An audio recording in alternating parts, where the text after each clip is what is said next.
Matre Namaha.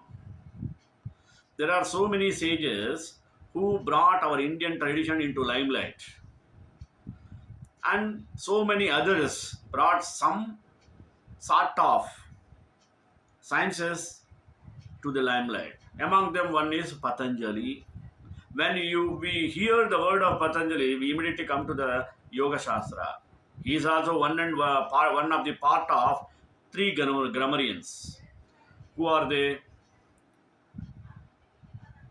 Vakyakaram Vararuchim, Bhashyakaram Patanjalim, Paninim Sutrakaram Cha, Pranatosmi Munitrayam.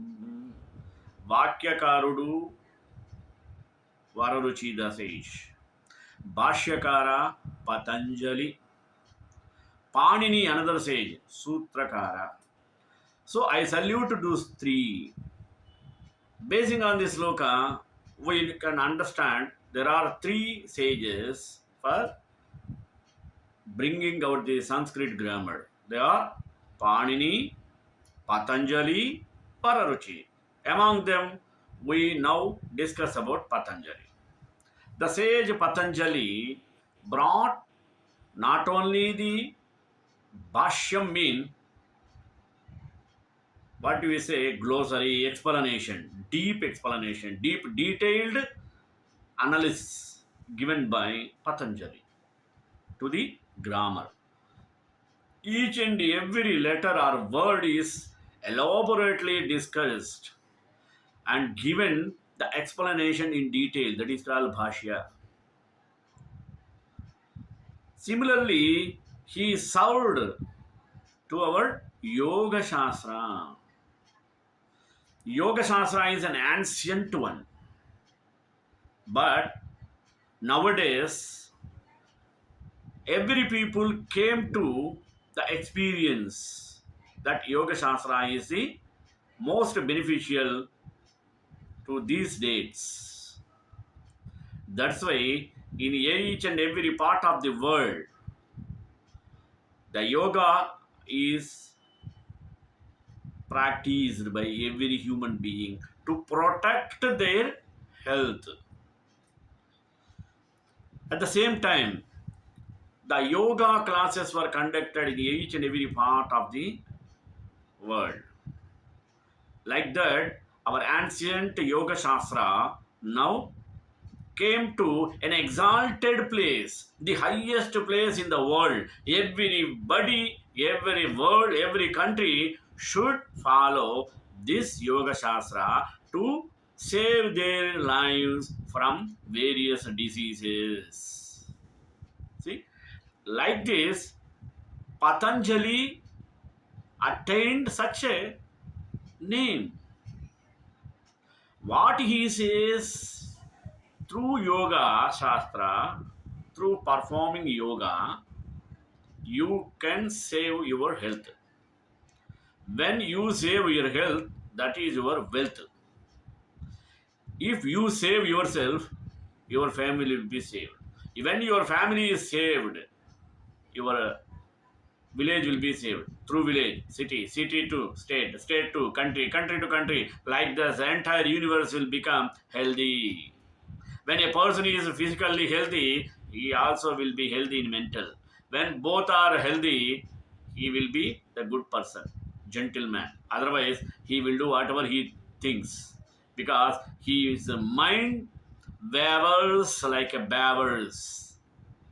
Therefore, Yoga Shastra prescribed so many important principles to attain good health. Even pranayama, deep meditation. These types of so many things in detailly prescribed by Patanjali-The Sage. So, definitely we should bow to his feet. We had such great and eminent sages in this earth. Therefore, we have to feel proud of an Indian. I used to say always, be proud of an Indian than other thing. So, basing on this, today I took the topic of Patanjali-The Sage. Prayer. Ramaya Ramabhadraya Ramachandraya Vedase Raghunathaya Nathaya Sitaya Hapataye Namaha. Almost everything about Patanjali is unknown. Even his most basic biographical details are disputed. And of the little that is known, much is mired in myth. The dates proposed for Patanjali's birth and life vary by a millennium. Some authorities suggest that he lived and flourished in the 4th century BC, while others insist that he must have lived in the 6th century AD. A part of the reason for this wide divergence in possible dates is a tradition common at that time to ascribe anything worth saying to someone already acknowledged as a great exponent. In order to make their contributions more acceptable and to give them some cachet and an air of authority, later, thinkers were frequently content to concede authorship of their contributions to one or another of their more illustrious predecessors. Those predecessors thus acquired an exaggerated longevity in the face of the conflicting evidence. The best that can now be done is to come up with a consensus for the most likely dates for Patanjali's birth and death. Given that the knowledge in Patanjali most widely recognized work, the Yoga Sutras, is presented through a series of terse aphorisms. A date for him of somewhere between the 4th and 2nd centuries BC becomes highly likely. It was over that period that the aphorism style not only gained extensive acceptance but reached probably its greatest systematic peak or stylistic peak. Patanjali's work is widely regarded as the finest example extent of the sutra method of presentation. Give or take a century, therefore, somewhere around 250 BC census the best bet. Trying to determine Patanjali's parentage poses further problems. According to the one legend, he was the son of Angiras, one of the 10 sons of Brahma, the creator, and of Sati, the consort of Shiva. If so, this would make him not only grandson of the creator of the universe, but also the brother of Brihaspati, god of wisdom and eloquence and chief offerer of sacrifices. According to another legend, shortly before Patanjali was born, the Lord Vishnu was seated on his serpent Adisesha. Adisesha is in fact one of the many incarnations of Lord Vishnu. While seated on his serpent carriage, Vishnu was enraptured by the dancing of Lord Shiva. Vishnu was so affected that his body began to vibrate, causing him to pound down heavily on Adisesha, who consequently suffered great discomfort. When the dance ended, the weight was instantaneously lifted. Adisesha asked Lord Vishnu what had happened. On hearing about the dance, Adisesha wanted to learn it so he could personally dance it for the pleasure of Vishnu, his Lord. Vishnu was impressed and predicted to Adisesha that one day Lord Shiva would bless him for his understanding and devotion, and that he would be incarnated so that he could both shower humanity with blessings and fulfill his own desire to master dance. Adisesha immediately began to ponder on this question of who his mother would be. At the same time, a virtuous woman named Gonika, who was totally devoted to yoga, was praying and seeking for someone to be a worthy son to her.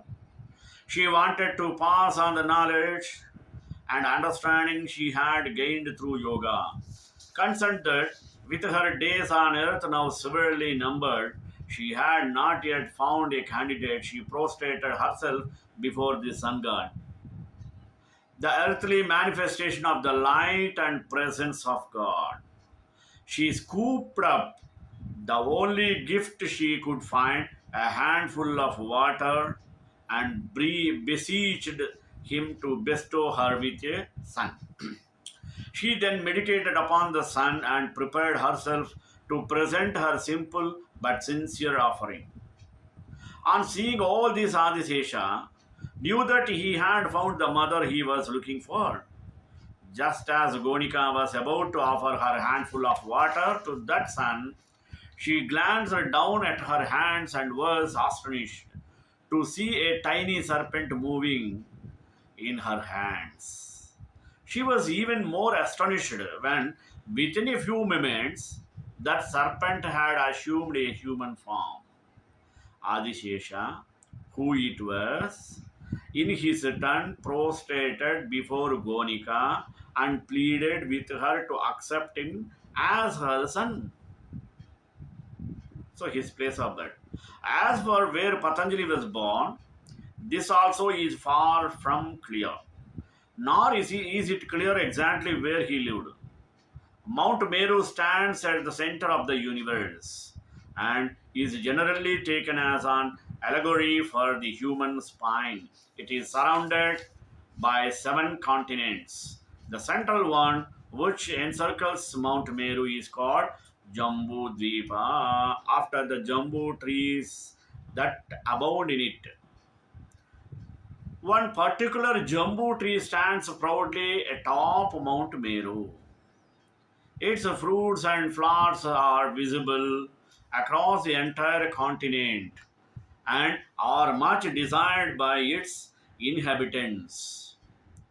Jambudvipa is divided into 9 varshas or regions separated from each other by mountain ranges.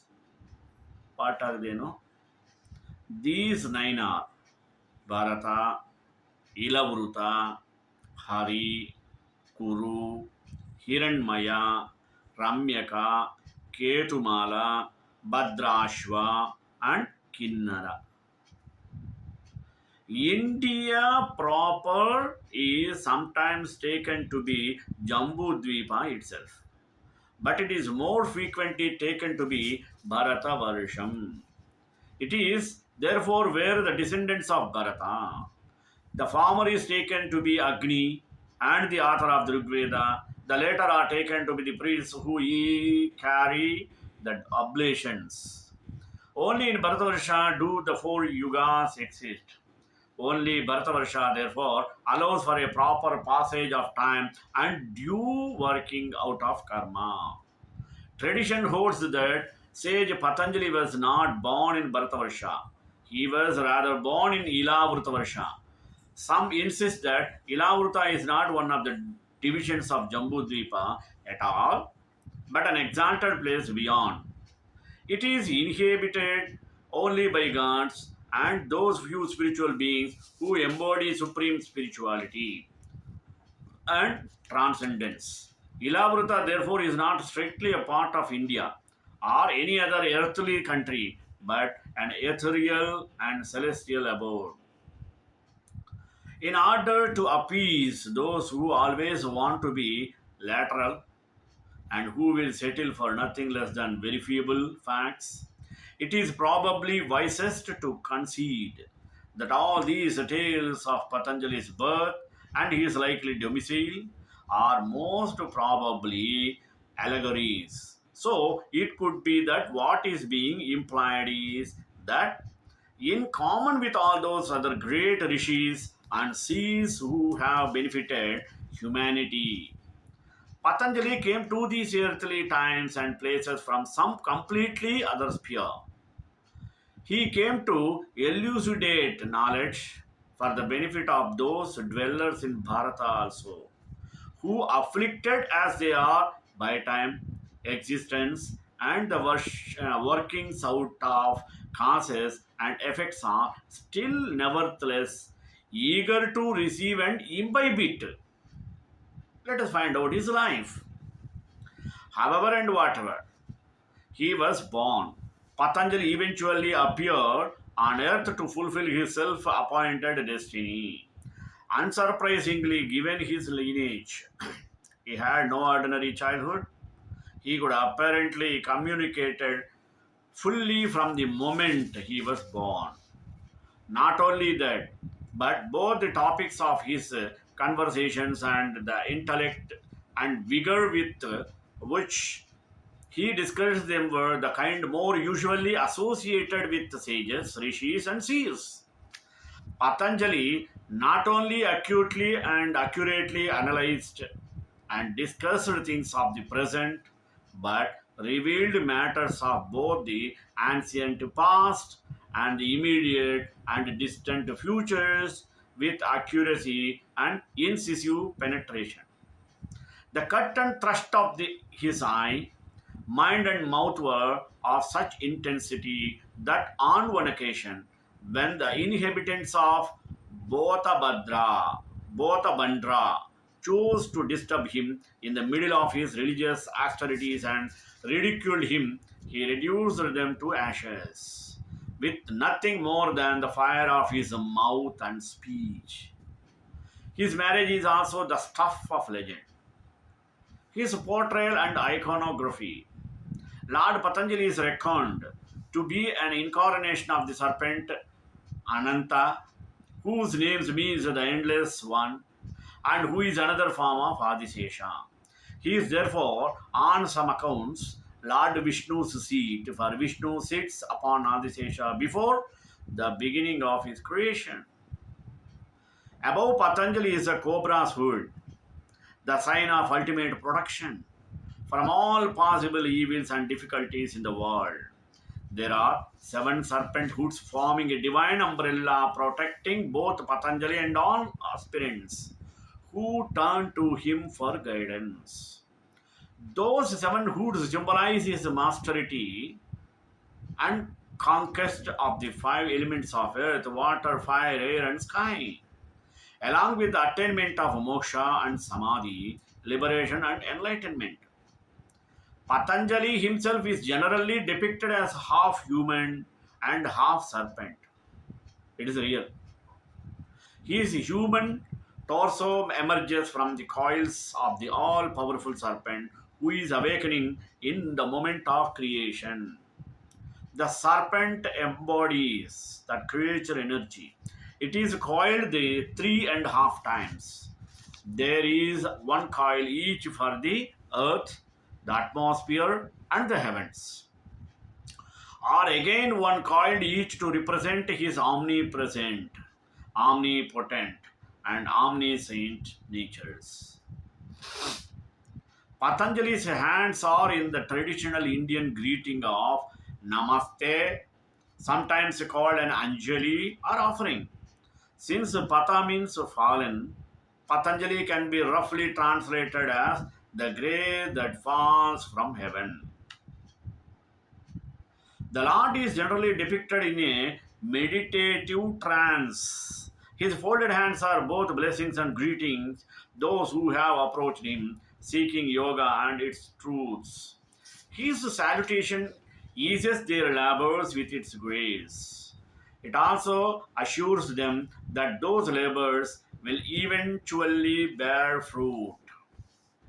Patanjali, in fact, has uh, that those labors not two but four hands. The two immediately in front of him create the blessings of Anjali, while the other two are raised. One of the uplifted hands holds a Shankha that embodies the energy of sound. Let us see his achievements. When it comes to determining what Patanjali did, the uncertainties continue. A first achievement, which is not surprising given the tales of his parentage, is his recognition as a truly great dancer. To this day, dancers in India working in the classical traditions invoke him and pay him their respects. Patanjali, therefore, is effectively the patron saint of the dance. A strong tradition does insist that the Patanjali who wrote the Ayurvedic test is the self same Patanjali who wrote the Yoga Sutras. Scholars do not accept this as an established fact, but an argument that can be made against these scholarly types that they are rather missing the point. Swayambhus, divine beings who being about their own causeless existences, who are without karma and who manifest themselves as evolved and highly spiritual beings for the betterment of humanity, are in no way obliged to respect historical facts. The waters are further muddied when it comes to another great treatise attributed to Patanjali. It is beyond dispute that a famous man named Patanjali was born in Gonarda and that he lived for at least a little while in Kashmir. This particular Patanjali lived and wrote in about 140 BC. He was a great grammarian and his Mahabhashya or great commentary on Panini's grammar was magisterial. It is still read and knowledge today. But the Mahabhashya was a lot more than just a commentary. The Patanjali who wrote it took Panini's work a great deal further. He redefined the rules of Sanskrit grammar. He greatly enlarged its vocabulary. He gave Sanskrit a muscular power that made it more precise, subtle, effective, and artistic instrument capable of expressing any aspect whatever human thought or existence. Furthermore, this Patanjali did not just provide a body of theory. He demonstrated the possibilities of Sanskrit through his skills and artistry is its use. Focusing on grammar and yoga, there is a inevitable initial problem of validating the necessary contemporaneous dates and locations. Although it is not conclusive, the best evidence is the negative. The Patanjali of the Yoga Sutras surely lived several centuries before the Patanjali of the Mahabhashya. There is not as much leeway in the dates for the later. Added to this is some internal evidence. Philosophical contradictions between the two texts would seem to indicate that they simply cannot have had the same author. This, however, is a far from convincing argument. Let us see his contribution. Probably the greatest controversy concerns the fourth pada of chapter of the Yoga Sutras. Some commentators argue that its style and content are very different from the first three. For one thing, it is exceptionally short. This brevity would not amount to much if it were not for the structure of its argument.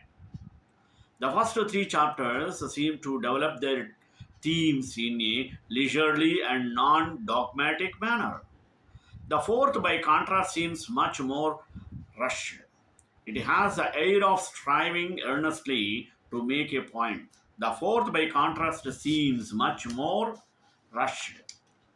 It has the air striving earnestly to make point. Sutra 16 is probably the most controversial of all in that it seems to have been lifted from Vyasa's seventh commentary. At one point, Vyasa seems to be expounding on Patanjali and countering arguments raised by Buddhism. At another moment, he seems to be saying that a particular sentence he is elucidating is in any is something Patanjali said. But it is unclear if Patanjali actually said it or if Vyasa merely lays they says he did. Another bone of contention is that unlike the first two chapters, the third ends iti.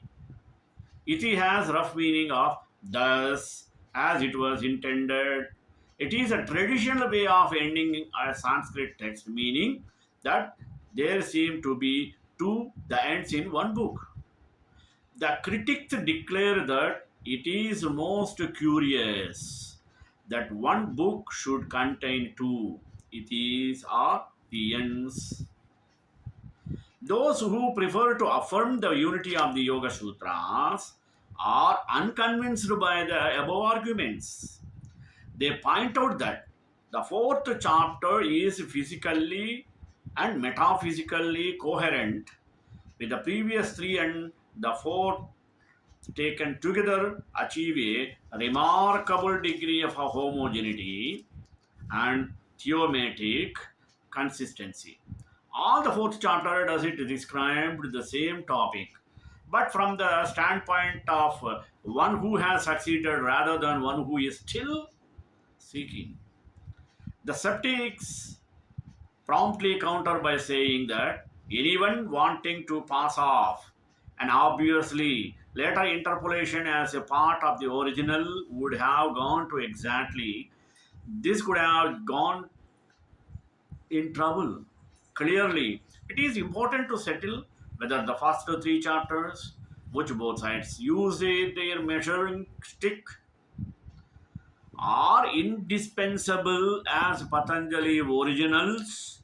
Settling even this becomes difficult because the status of some sutras has also been questioned. It also, say the critics, seems to be a later interpolation in that it disturbs on otherwise smooth flow. The obvious response is the maid. This authenticity debate is not one that can really be resolved. As for that precise contribution Patanjali made, this is also hard to settle. Yoga or some yoga like subject definitely existed before him. The oldest of the Upanishads make unequal or unequivocal references to, for example, pranayama, the science of breath. The later Kathopanishad, amongst half a dozen others of the same vintage, indicates that era already enjoyed several different systems of yoga. This different bespeaks a long ancestry. The more specifically, yogic Upanishads such as Hamsa, the Yoga Tattva, the Yoga Kundali, and some of a dozen others are later still and give instructions, admittedly obscure for asanas and other yogic disciplines. Although yoga is ultimately about practice, it is also a philosophy and a metaphysic. Of the Upanishad, probably only the Maitrayana has a distinct learning towards the Sankhya philosophy, sometimes something that is essential for the full emergence of yoga and system of thought. Yoga is complementary to Sankhya. It has the goal of realizing the spirit from within the world of nature, as discussed in Sankhya. By the time of the Mahabharata, the great epic that is effectively the early history of India, both Sankhya and Yoga are being taken for granted as a pre existing and already ancient systems of thought. It is therefore appropriate that they have founders. Kapila has become the fountainhead for Sankhya, while Hiranyagarbha fulfills a similar role for Yoga. According to the Abhirbudhnya, Hiranyagarbha revealed the whole of yoga in the Nirodha Samhita and Karma Samhita. It is surely beyond coincidence that the second sutra of Yoga Sutras defines yoga in terms of Nirodha. Patanjali is clearly of the lineage of Hiranyagarbha and Kapila. He does differ from them in important respects. This could have been because he had genuinely had ideas of his own. But yoga was strongly associated with Shramana tradition. These being wandering forest mendicants and seekers, it therefore encouraged the independence of thought. So Patanjali could just as well have been trying to bring order to a system with widely divergent methods. Some insist that all he did was bring together and summarized a varied body of which have now been lost. Whatever was his inspiration, Patanjali does seem to have propounded many ideas that were not of a mainstream in either Sankhya or Yoga. He recognizes ego, for example, but does not accept it is a separate principle. He recognizes the subject body, but does not regard it as a permanent. Ultimately, the historical uncertainties concerning Patanjali are of the little concerns to those who wish to achieve some measures of success in things of which he wrote, gaining inner tranquility and attaining spiritual realization. Om Shri Kantai Kalyana Nade Nidedram Shri Venkatanivasaయ Srinivasaya Mangalam Mangalasasana Prabhadacharya Prokamahi Sarvesha Purve Acharya Satkrutajyastu Mangalam.